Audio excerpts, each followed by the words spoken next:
All right, so settle in.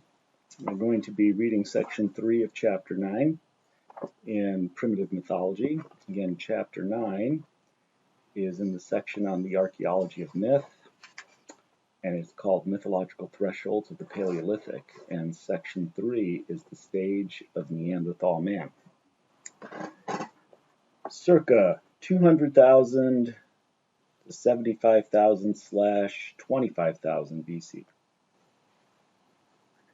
The Pygmoid Negrettos, inhabiting the Andaman archipelago in the Bay of Bengal, some 250 miles south of the last headlands of Burma, had such a reputation for savagery that they were studiously avoided by the sea captains of the Arab, Chinese, and Indian fleets.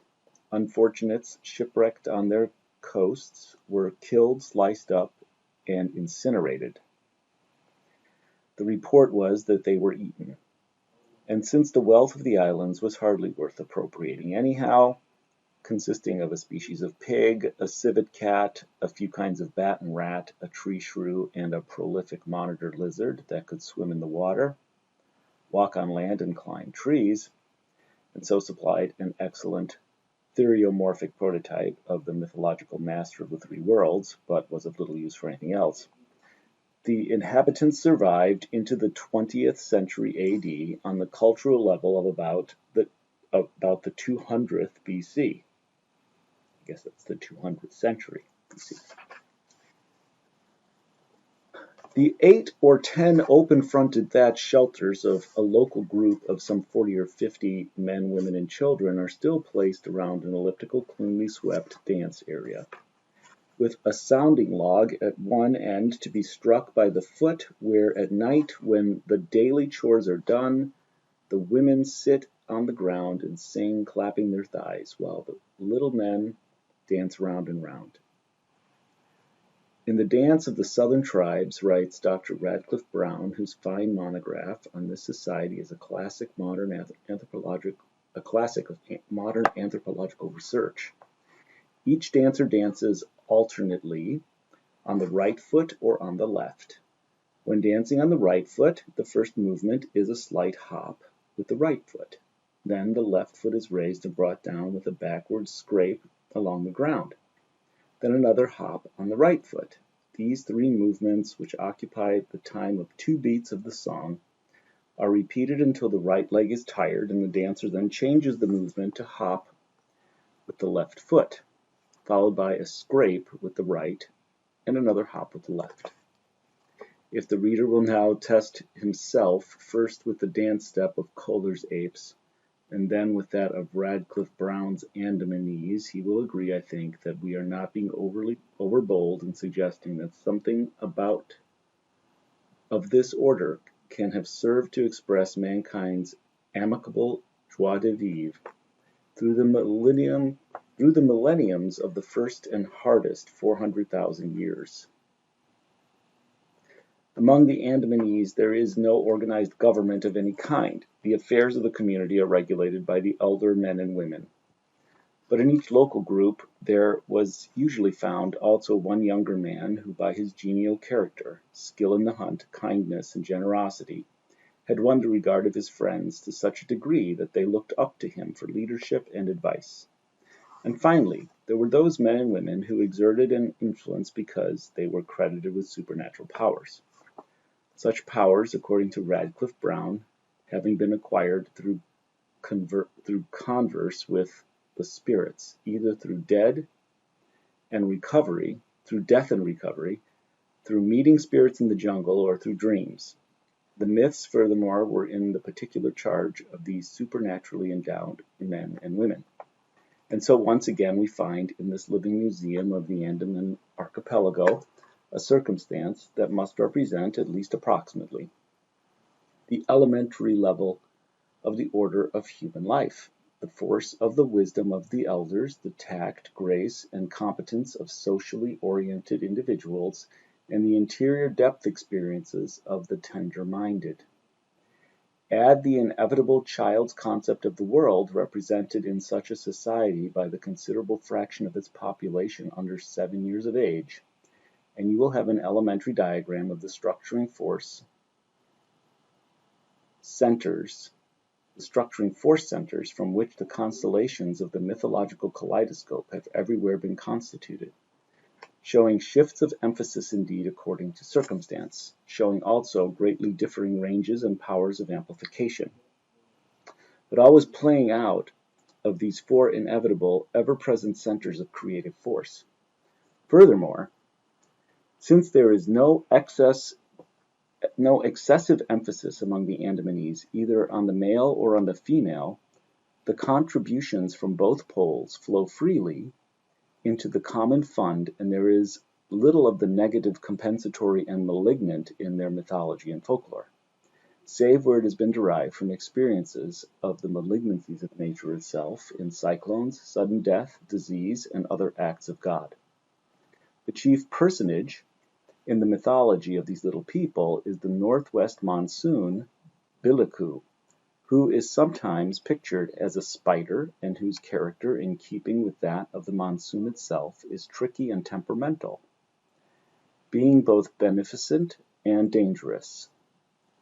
Biliku is usually said to be a female, and we cannot but recognize in this hardly surprising designation a probable projection of the infantile mother imprint, as well as a comment on das ewig weiblich. For according to what we know of the workings of the modern psyche, such a projection would be perfectly natural, indeed inevitable, and need anyone doubt that the same basic psychological laws apply to the Andamanese? The southwest monsoon, Tarai, which is milder than Biliku, is pictured as her husband, and their children are the sun, the moon, and the birds. The sun, furthermore, is the moon's wife, and their children are the stars. The moon can sometimes turn into a pig. Mythology has not been systematized, and so a number of versions can be accepted of one event. For example, Biliku, either in a male or in a female form, made the world and then made a man named Tomo, the first of the human race, who was black like the present Andamanese, but much taller and bearded. Biliku taught Tomo how to live and what to eat. And then Tomo had a wife, Lady Crab. According to one view, Biliku created Lady Crab after teaching Tomo how to live. According to another, Tomo saw her swimming near his home and called to her. She came ashore and became his wife. According to still another account, Lady Crab, already pregnant, came ashore and gave birth to several children who became progenitors of the present race. A different series gives us Lady Dove as Tomo's wife, another the moon, who it will be recalled is also the husband of the sun. Tomo himself is sometimes the sun, but the reader may recall too that in the Andamanese myth already given of Kingfisher's theft of fire, Biliku caused Kingfisher, the firebringer, to lose his wings, so that it was he who became the first man. Sir Mother Lizard also is the first man, and his wife is Lady Civet Cat.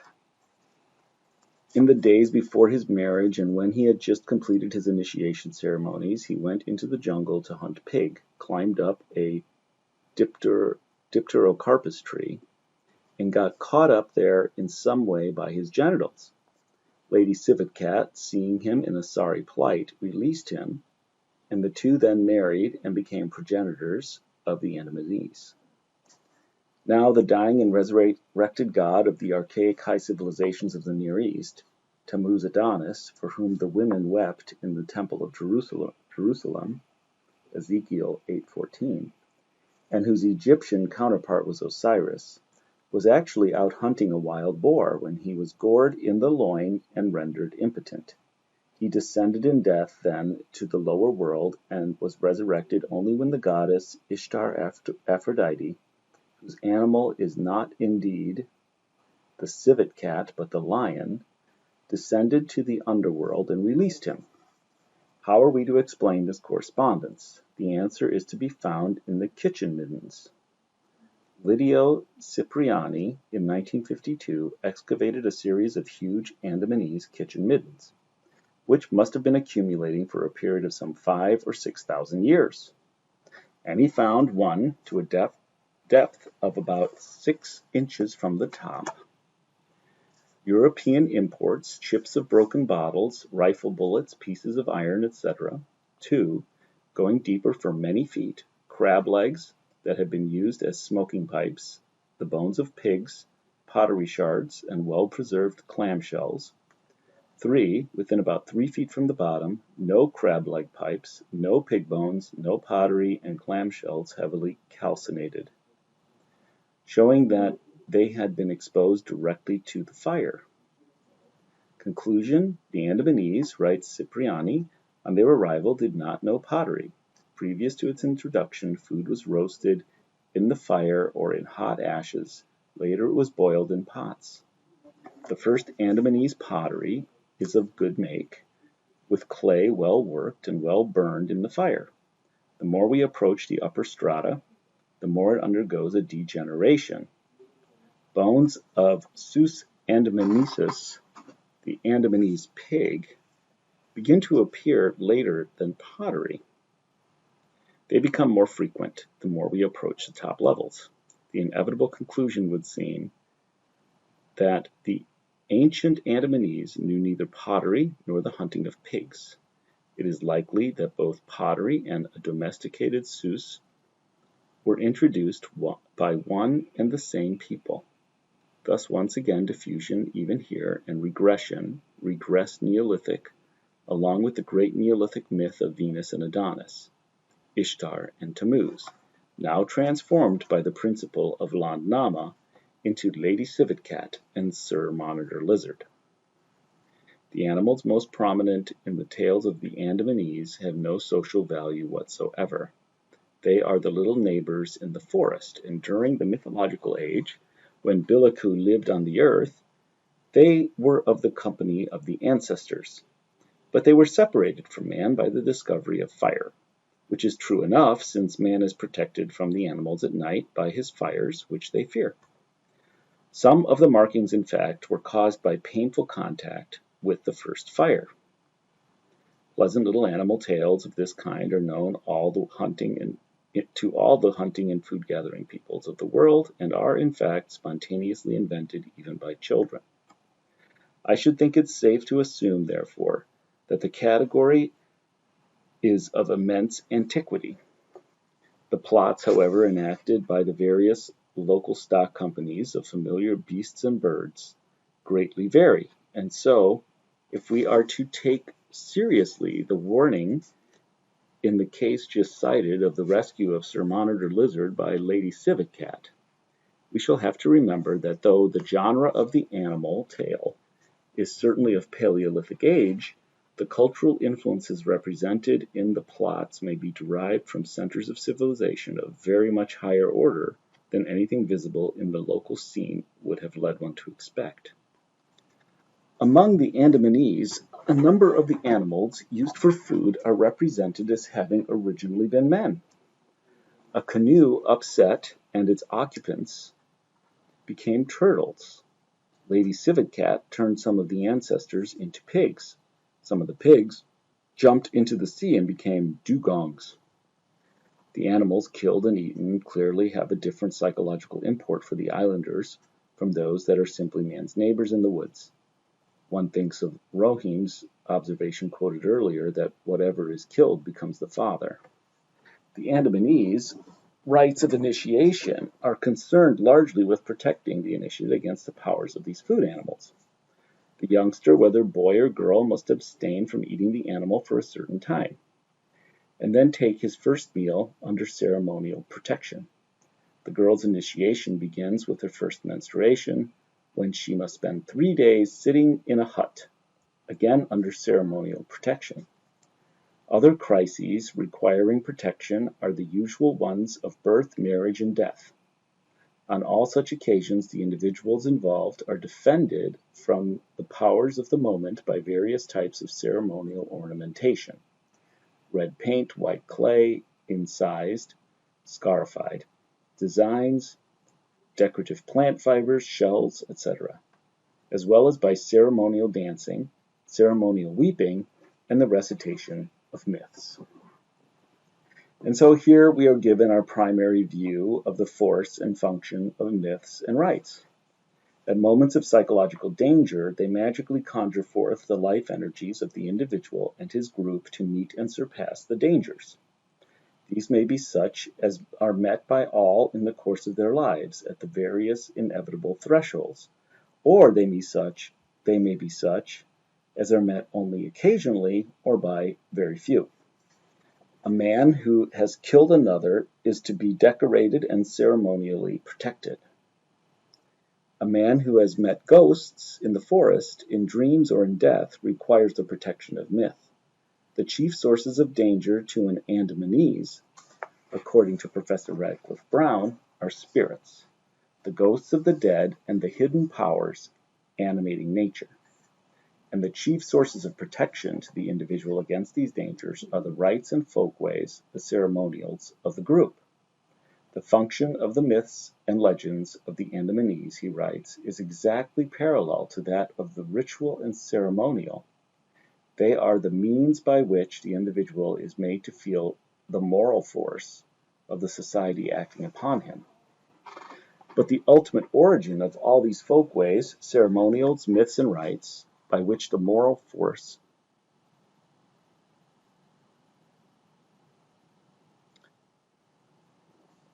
but essentially what is the ultimate origin of all these folkways, ceremonials, myths, and rites by which the moral force of the society is expressed? Here the authorities differ. I have saved my own ruminations on the problem for my final chapter. The picture of the Andamanese can be taken as a likely norm for the social situation of the early semi-nomadic food-gathering and small game-hunting societies of the tropical and semi-tropical areas of the primary Paleolithic diffusion. A new situation developed, however, when the northern bitterly cold regions north of the Elburz Himalayan mountain line were entered about 200,000 BC by our sturdy friends of the Neanderthal race. Apparently, the possession of fire and the idea of wearing animal skins to keep out the cold made it possible for the tribes of men to brave in number the rigors of the lands of the north, which offered to those who could enter them the advantage of abundant meat. Moreover, the brain power of the species had considerably increased, for whereas the range in the period of Pithecanthropus had been from about 900 to about 1200 CC, that of Neanderthal was from 1250 to about 1725, considerably greater at the upper range. That is to say, than the norm for man today, which, as we have said, is a mere 1400 to 1500 cubic centimeters. The picture is no longer that of a lot of scattered families of moronic ape-men, but of an extraordinarily sturdy race of human beings, perhaps of a slightly higher mental order than ourselves, fighting it out at the dawn of what may be considered to be our properly human history, in a landscape calling for every bit of wit and spunk at their disposal. We do not know what the hunting methods of these Neanderthalers can have been. There was a great disparity between the size of their weapons and the animals that were their prey. The bow and arrow had not yet been invented, but the boomerang, or throwing stick, apparently had. The chase was pursued with wooden, flint-pointed spears, throwing stones, and boomerangs, while the animals sought and slain were the mammoth, rhinoceros, wild horse, bison, wild cattle, reindeer, and deer, the brown bear, and the cave bear. These beasts were pursued afoot and met face to face at close quarters. It is not difficult to see why the courage and stamina of the male in these circumstances should have redounded to his considerable advantage. However, it is likely, too, that the power of woman's magic was recognized and accorded something of its due. We have seen how in the pygmy rite reported by Frobenius from Africa, the women's The woman's lifted arms and cry to the sun were essential. And we know that among the circumpolar hunters to this day, female shamans are numerous and highly regarded. For as Ruth Underhill has pointed out, the mysteries of childbirth and menstruation are natural manifestations of power. The rites of protective isolation, defending both the woman herself and the group to which she belongs, are rooted in a sense and idea of mysterious danger, whereas the boys' and men's rights are rather a social affair. The latter become rationalized in systems of theology, but the natural mysteries of birth and menstruation are as directly convincing as death itself, and remain to this day what they must also have been in the beginning, primary sources of a religious awe. It would have been toward the close of the period of Neanderthal man that the first migrations into America occurred. If the earliest dates now being suggested are correct, that is about 35,000 BC, contemporaries of Neanderthal in the south were the so-called Solo man of Java, Homo solensis, and Rhodesian man of South Africa, Homo rhodesiensis. The former, also known as Ngandong man, has been tentatively suggested as representing a step intermediate in a family line between the earlier Java man, Pithecanthropus erectus, and the modern natives of Australia. But Rhodesian man, on the other hand, cannot be linked genetically with any of the modern races of Negro Africa. These, like the Mongolian and Caucasian races, belong to a very much later stage of human evolution. We have already viewed the earliest unmistakable archaeological evidences of man's religious thought in the burials and bear sanctuaries of Homo neanderthalensis. We now add, to complete the picture, the observation that a number of Neanderthal skulls found at Koprina and Ehringsdorf provide evidence also of his ritual cannibalism. They have been opened in a certain interesting way. Furthermore, every one of the unearthed skulls of Neanderthal's Javanese contemporary, Solo man, Ngandong man, had also been opened. And finally, when skulls opened by the modern headhunters of Borneo for the purpose of lapping up the brains are compared with those of Solo and Neanderthal, the skulls having served handily as the bowls for their own contents, they are found to have been opened in precisely the same way. Remarkable indeed, we might observe in passing, how far cultural patterns can survive beyond the periods of the races among whom they first appear. When rites are associated with the early headhunt, what rites are associated with the early headhunt, we do not know, but that its spirit was comparable to the head worship of the bear is likely, particularly in view of the fact that at the five-chambered grotto of Guattari, near San Felice Circio,